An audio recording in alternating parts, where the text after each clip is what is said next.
Madame la Première Dame, vous avez la parole.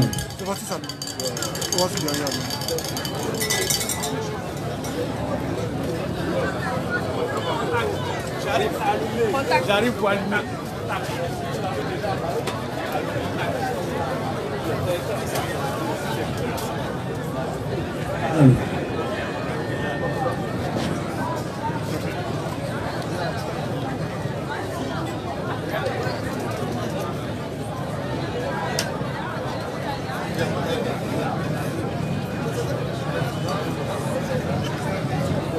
Monsieur le ministre Hubert Oulaye, président du comité de contrôle du Front populaire ivoirien, Messieurs les ministres, Kofi Lazare, Kwame Sekre, Ngissa Yao Thomas,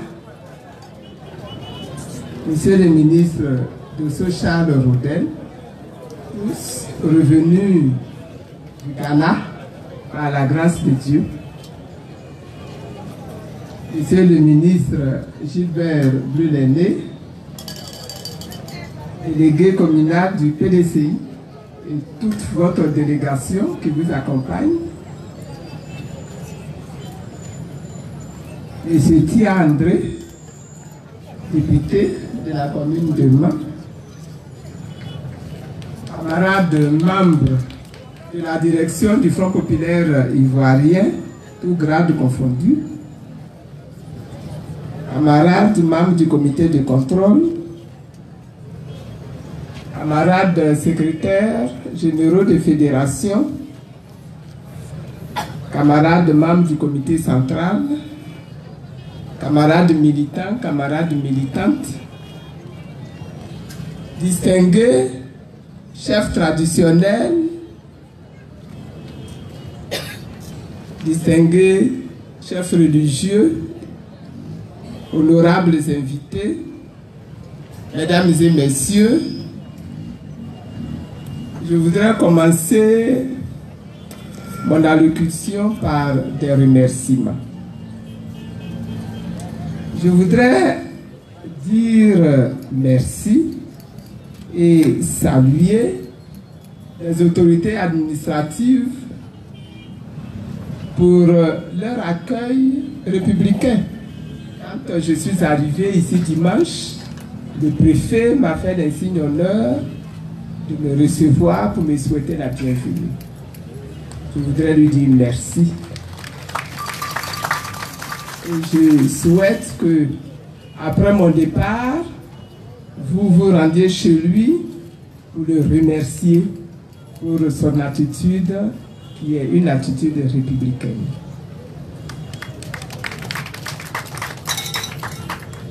Je voudrais saluer les autorités politiques de cette ville, de cette région, qui ne sont pas FPI, mais qui ont démontré par leur présence, par leur prise de parole, que la Côte d'Ivoire est sur le bon chemin de la réconciliation et de la paix. Merci beaucoup. Merci particulièrement au ministre Blulene, qui est une relation de vieille date et qui n'a pas pris la fuite en me voyant arriver ici à Mans. Au contraire, il m'a ouvert toutes ses portes. Il m'héberge, il me nourrit, il me lave. Bon, c'est pas lui-même qui vient me laver.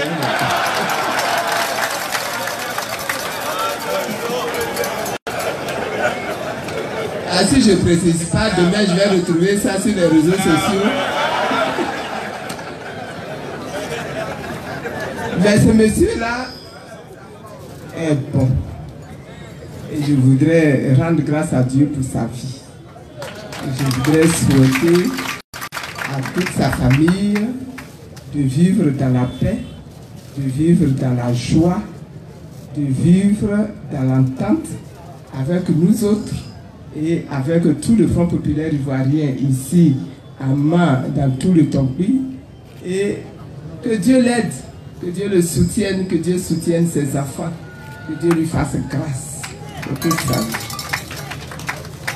Je voudrais dire merci aux autorités religieuses qui ont accepté de me recevoir chez eux et avec lesquels nous avons eu des échanges très fructueux. Que le Seigneur les bénisse également.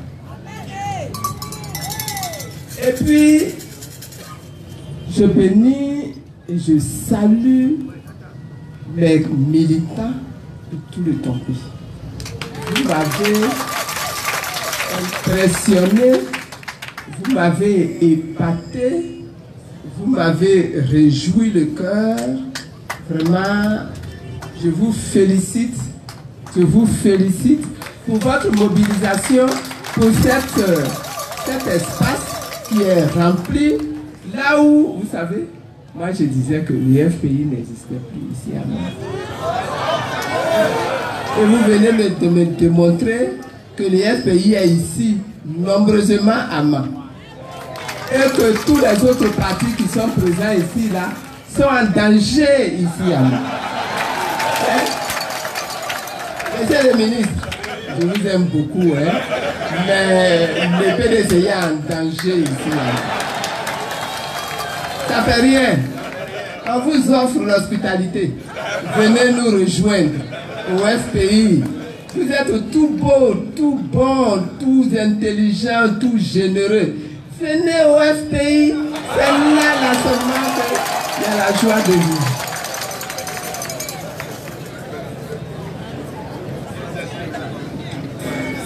Je voudrais donc féliciter tous les responsables du Front populaire ivoirien ici pour le travail qui a été abattu en si peu de temps. Félicitations particulièrement au ministre Charles Tresso-Rodel qui est en train de prendre ses marques. On l'a jeté à l'eau, il a nagé, il ne s'est pas noyé. Bravo, toutes mes félicitations.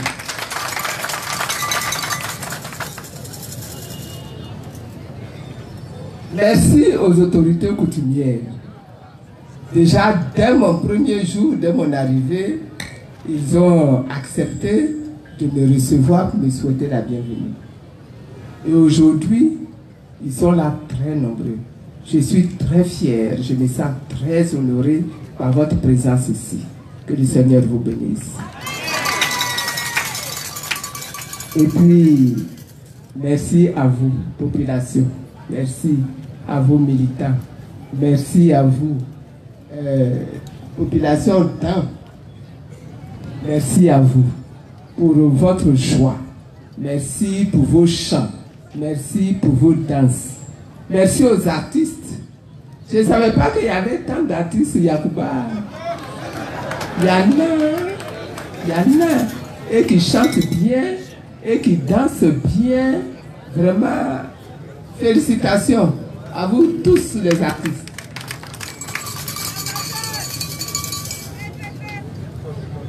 Mais nous sommes à un meeting politique. Et nous avons fait tous ces déplacements-là avec tous nos VP, avec tous nos ministres. Nous avons fait ces déplacements, d'une part, pour accompagner chez lui le ministre Charles Tresso-Rodel. Il est allé vivre à l'étranger pendant 7 ans, 8 ans même. Il est allé vivre une vie difficile où il s'est trouvé confronté à la souffrance, à la faim, à la maladie, et il en est sorti victorieux. Que le Seigneur soit béni, mais je suis heureuse, moi, de l'avoir accueilli et de vous l'avoir ramené. C'est votre fils, prenez-le à main, occupez-vous de lui, gérez-le, faites de lui un grand homme de la Côte d'Ivoire.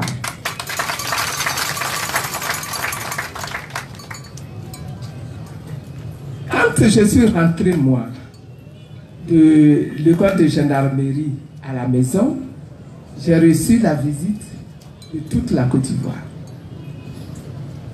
Toutes les populations, de toutes les régions, sont venues me saluer, sont venus communier avec moi, partager ma joie d'être libéré, d'avoir retrouvé ma famille, d'être dehors. Ils sont venus me manifester de la compassion, et tous. Ils sont venus prier pour moi.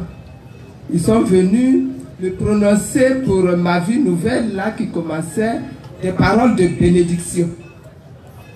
Il était donc important, à mon tour, je me déplace pour aller sur place, dans chaque région, dans chaque ethnie, pour saluer à mon tour et pour remercier à mon tour. Donc je suis venu ici, là, aujourd'hui, pour vous saluer et pour vous remercier pour toutes les prières que vous avez prononcées tout le temps où j'étais en prison et les prières que vous continuez de prononcer pour le retour du président Laurent Gbagbo. Merci beaucoup. En arrivant ici, je savais déjà et j'ai interrogé ici et je me suis laissé dire ici, raconter ici toutes les souffrances par lesquelles vous êtes passés. Vous aussi, vous avez souffert ici. Vous aussi, vous avez connu la guerre ici. Vous aussi, vous avez perdu des biens ici. Vous aussi, vous avez perdu même des parents, des frères, des fils, des épouses, des époux ici, dans tout le Tokwi. Vous aussi, vous avez souffert de la peur. Et vous continuez encore de souffrir de la peur. On me dit qu'il y a même des personnes dans les villages qui n'osent même plus sortir du village pour aller au champ. Tellement ils ont peur. Que Dieu nous protège.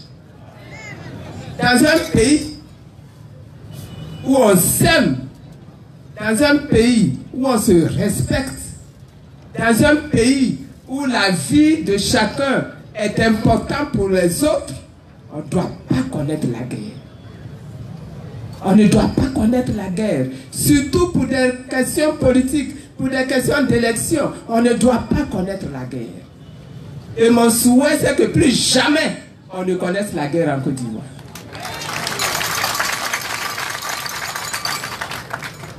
Mon souhait, c'est que pour des questions d'élection, plus jamais on ne connaisse des violences en Côte d'Ivoire. Mais on a placé tout ça dans la main de Dieu. Pour que plus jamais nous ne connaissions la guerre en Côte d'Ivoire. Mais quand on a placé dans les mains de Dieu, ça signifie que nous les hommes, nous nous décidons, nous nous levons, nous nous engageons pour faire ce que Dieu n'aime pas.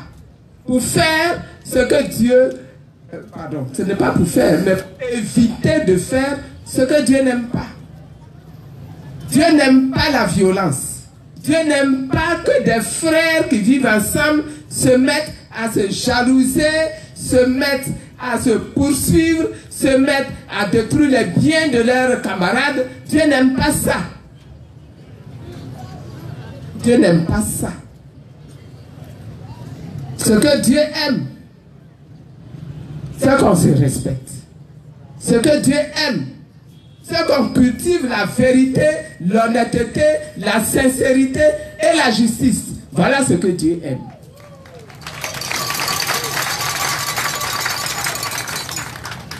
Et mon souhait, c'est qu'ici, le pays dans le Tokwi devienne le flambeau de la recherche de la justice, de la recherche de la paix, de la recherche de la réconciliation.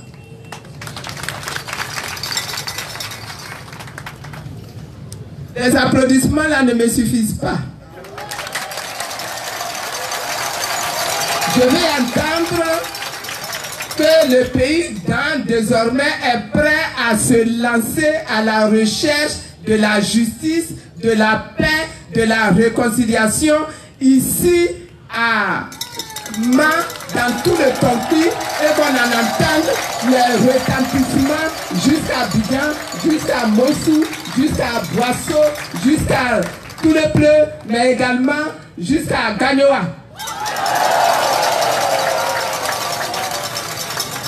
Est-ce qu'on est d'accord là-dessus? Est-ce qu'on est d'accord là-dessus?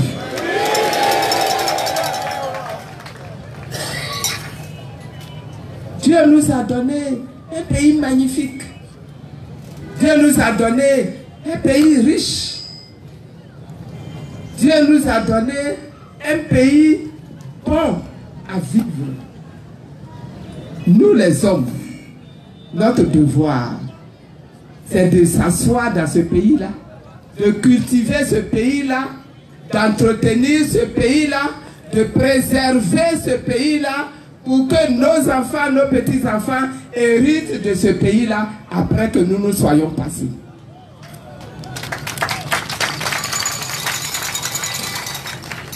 Aujourd'hui, dans cette région du Tonki, on n'ose même plus le soir sortir pour aller se promener. Parce qu'on a peur des coupeurs de route, des braqueurs, des microbes, etc. Je voudrais interpeller ici le pouvoir de Côte d'Ivoire. Le RHDP au pouvoir en Côte d'Ivoire. Et dire que c'est la responsabilité. S'il y a le désordre ici, c'est sa responsabilité. S'il y a la violence, c'est sa responsabilité. Si les paysans se retrouvent sans leur terre, c'est sa responsabilité. Si les maisons des hommes et des femmes sont cassées, brisées, brûlées, pillées, c'est sa responsabilité.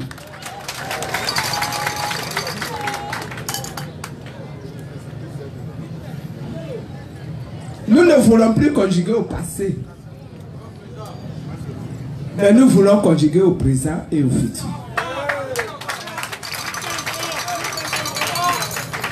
Dans le présent et dans le futur, nos populations ont besoin de retrouver leurs terres pour pouvoir aller au champ.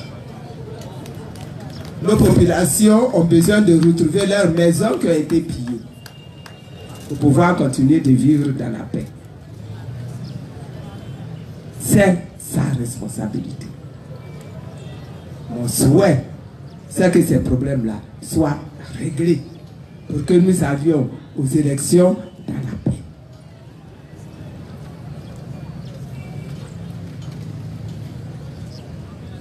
Quand lui il fait sa part, quand le gouvernement fait sa part, quand le gouvernement répare ce qui a été détruit, quand le gouvernement répare, j'insiste là-dessus. Quand le gouvernement restitue ce qui a été pris indûment,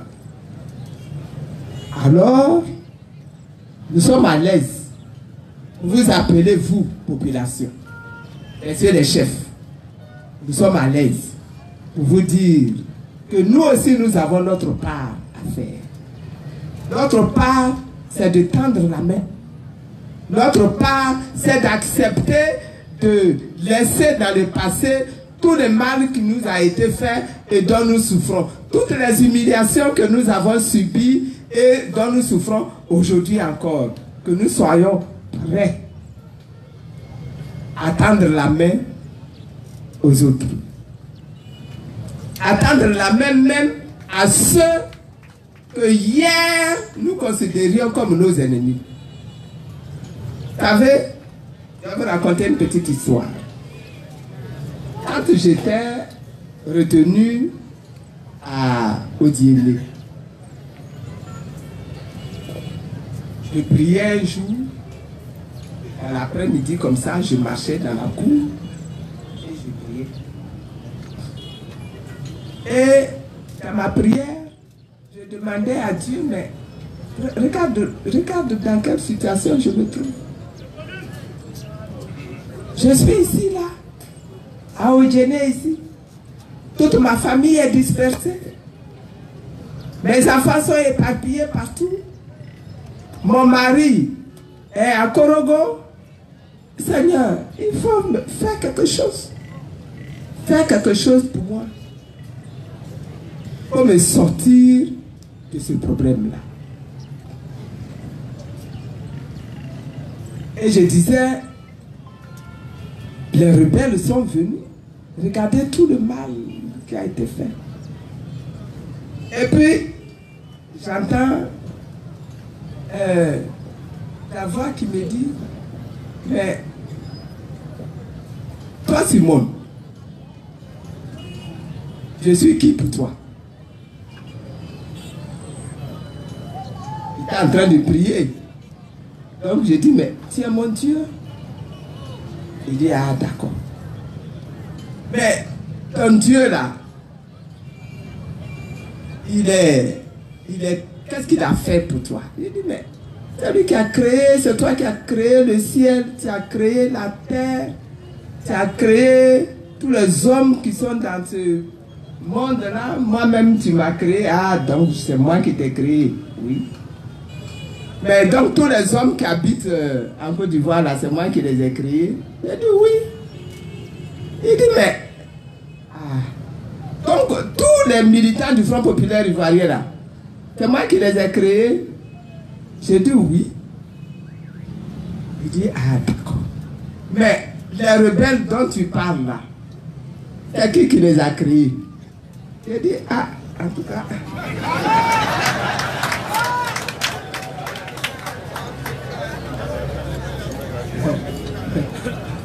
On dirait que c'est toi aussi qui les as créés. Hein? Ah d'accord. Donc c'est moi qui ai créé les rebelles. J'ai dit oui, c'est toi qui as créé tous les hommes. Tu as créé, donc j'ai créé ceux qui sont bons, que tu considères comme bons parce qu'ils sont Front Populaire Ivoirien là. Je les ai créés. J'ai dit oui. Il dit mais les gens du PDCI là, les bleus, les nez, tout ça. C'est moi qui les ai créés ou pas? J'ai dit Tu les as créés, oh papa, tu les as créés. Enfin comment? Tu les as créés aussi. Il dit bon, donc les rebelles là, c'est moi qui les ai créés. J'ai dit oui. Je ne comprends même pas pourquoi, mais enfin, c'est toi qui les as créés. Il dit ah d'accord. Donc je suis votre papa à vous tous. Là j'ai commencé à comprendre que on est en train de m'envoyer quelque part où je suis peut-être pas bien contente d'aller. Hein. Est-ce que je suis votre papa à vous tous? FPIO, PDCIO, RDO, Rebello, Yakubao, Guerrero, Abureo, Acheo, Agnio. Je suis votre père à vous tous. Il dit oui. Il dit ah d'accord. Maintenant toi-même là, tu es maman non? J'ai dit oui. Tu as combien d'enfants? Il dit j'ai 5 filles. D'accord. Alors, imagine qu'une de tes filles te désobéit et puis elle rentre dans la maison de ton voisin et puis elle capte quelque chose de grave là-bas. Et puis le propriétaire, le voisin là, il se lève, il vient te trouver dans ta maison et il dit je suis venu porter plainte contre ta fille qui vient de me créer un grand dommage, je veux qu'elle soit tuée. Qu'est-ce que tu vas faire? Je dis, mais papa, je vais me jeter par terre à tes pieds, à genoux, je vais supplier pour que tu pardonnes. Je vais me jeter, je vais vraiment me jeter à terre. Je vais lui demander de me pardonner, de pardonner à mes enfants, tout ça, vraiment. Il dit, ah bon? Donc toi, si ta fille fait quelque chose de mauvais, tu ne demandes pas qu'on la tue. Mais tu demandes, tu te jettes à genoux pour supplier pour que ta fille soit pardonnée et que la faute là soit réparée. J'ai dit oui. Je suis la mère. C'est mon devoir. Il dit, ah, d'accord. Maintenant, quand toi, tu viens me trouver et que tu me dis que mon fils qui est rebelle, qui t'a fait du mal, qui a tué tes parents, qui a cassé ta maison, tu me demandes de venir te venger et donc de frapper le rebelle, de le blesser, de le tuer, de le jeter en enfer. Ah. Il dit quoi? Elle va demander pardon. Il dit, est-ce que tu te rends compte de ce que tu es en train de me demander? Moi, mon enfant qui a raté sa vie est devenu rebelle. Je suis en train de pleurer déjà. Et toi, tu viens, au lieu de venir m'aider à pleurer, tu viens retourner le couteau dans ma plaie pour dire, voilà ton fils là, il est méchant, il est mauvais, il est assassin, il est criminel, donc il faut le tuer. Est-ce que tu vois un peu la peine que tu me crées, moi ton Dieu, que tu dis que tu aimes là? Du coup, j'ai compris. Ce jour-là, j'ai compris que le rebelle là, il est aussi le fils de mon père. Il est le fils de Dieu. Donc le fils de mon papa. Quand il agit mal et qu'il me fait mal, la vraie réaction que Dieu attend de moi, ce n'est pas de venir me jeter aux pieds de Dieu pour lui dire il a mal agi, il faut le tuer, il faut le bénir. Mais c'est de dire, Seigneur, toi qui es le Dieu grand, toi qui es le Dieu tout-puissant, toi qui peux changer les cœurs, toi qui peux transformer les âmes, toi qui peux transformer les esprits, mon Dieu, viens à mon secours, viens m'aider à prier pour que mon frère Ruben il sorte du péché.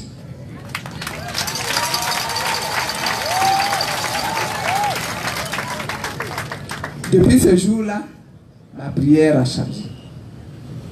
Alors quels sont ceux ici qui sont prêts à prononcer la même prière avec moi?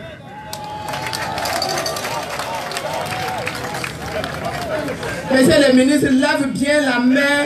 Voilà.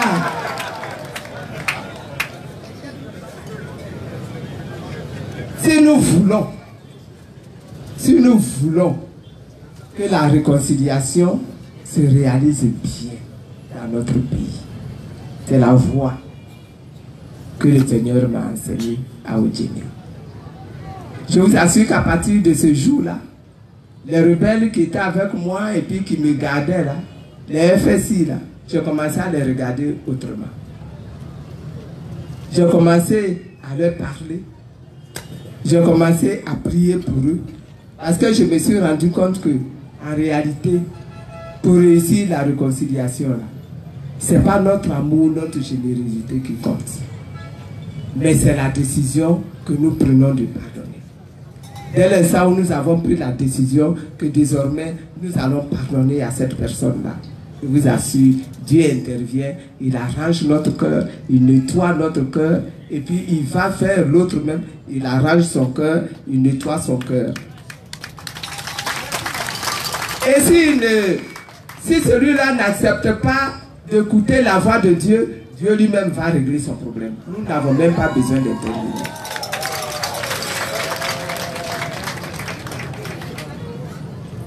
C'est l'enseignement que j'ai tiré là-bas au dîner. Cet enseignement-là que je voudrais partager avec vous. Pardonner, ce n'est pas une chose facile. Parce que tous les jours, on a dans les yeux, on a dans le cœur, on a dans la mémoire, on a dans l'esprit tout ce qu'on a perdu, tout ce qu'on a souffert et tout ce qu'on souffre encore. Mais si on n'accepte pas de dépasser la souffrance, si on n'accepte pas de dépasser le chagrin, si on n'accepte pas de dépasser les frustrations, notre pays là va devenir encore plus terrible à vivre. La crise que nous allons connaître avec les élections sera plus grande que ce que nous avons connu dans le passé. C'est pour ça que partout où je passe, je supplie de dire, Dieu nous a créés nombreux dans cette Côte d'Ivoire. Nous avons au moins une soixantaine d'ethnies. Il faut que la soixantaine d'ethnies là, nous nous levions, que nous nous attrapions les mains les uns des autres, que nous fassions nous-mêmes le mur autour de notre nation, que nous fassions le mur autour de notre République, pour que des personnes qui ne nous aiment pas, des personnes qui nous convoitent, ne viennent pas se transformer en fourmis pour entrer entre nous, en cafard pour entrer entre nous, en souris pour entrer entre nous, et puis en serpent pour entrer entre nous. Et comme ça, la clôture de notre nation va être brisée par le diable, merci, et nous allons nous retrouver encore dans les difficultés, dans la violence, dans la souffrance, dans le chagrin, et nous risquons même de perdre plus que nous avons perdu jusqu'à présent là. Notre pays même, nous risquons de perdre la totalité de notre pays. Messieurs les chefs, je souhaiterais qu'après mon départ, vous preniez cette tâche-là pour vous-même. La réconciliation, ce n'est pas des discours politiques. La réconciliation, c'est des actes qu'on décide de poser. La réconciliation, c'est le pardon qu'on décide de donner à quelqu'un qui peut-être lui-même il vous regarde et puis n'a même pas envie de vous demander pardon pour ce qu'il vous a fait.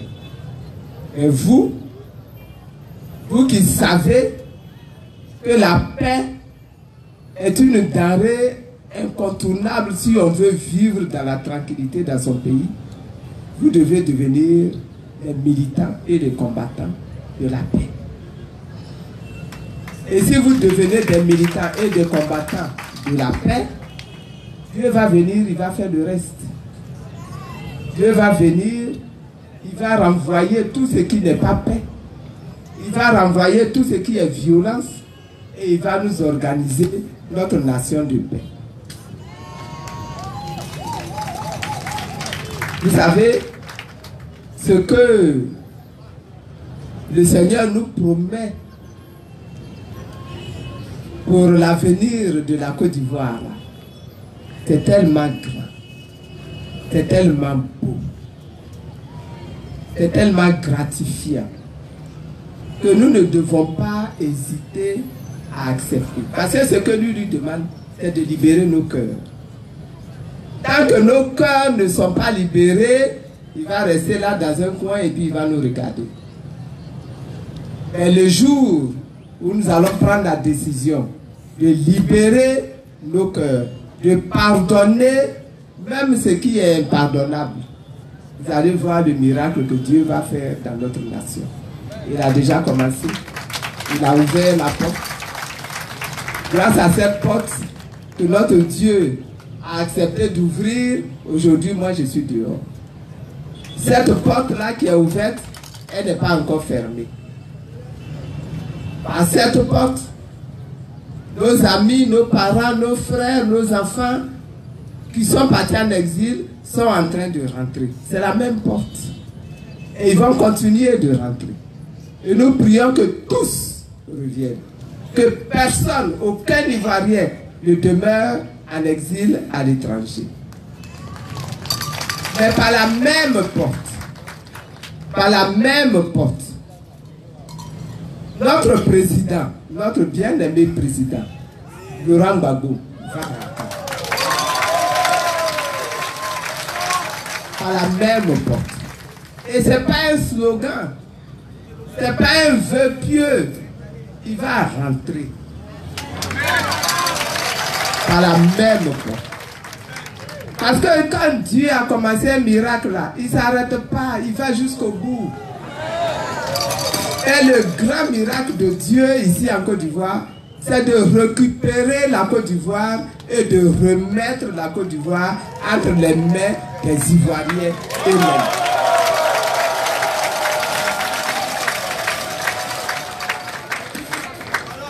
Et il va le faire. Il va le faire. Et c'est pour ça que j'en parle et que je souhaite que nous commencions dès maintenant. Parce que quand Gbagbo va arriver là, dans quelle Côte d'Ivoire il va rentrer? Dans quelle Côte d'Ivoire il va rentrer? Est-ce qu'il va rentrer dans une Côte d'Ivoire où les rats et puis les souris et puis les serpents sont en train de danser, les scorpions, tout ça sont à l'air libre en train de danser? Ou bien il va rentrer dans une Côte d'Ivoire où tous les serpents, leurs têtes ont déjà été coupées et on va le recevoir et on va prendre la route pour aller à Gagnoa directement. On va aller à Gagnoa directement et c'est bien après qu'on viendra dans le Tonkoui, mais pour commencer on va aller d'abord à Gagnoa directement. Que Dieu nous bénisse, que Dieu nous bénisse, que Dieu nous bénisse. Il avait fait sa part hein, quand il était au pouvoir. Il est allé à gauche et à droite chercher la paix.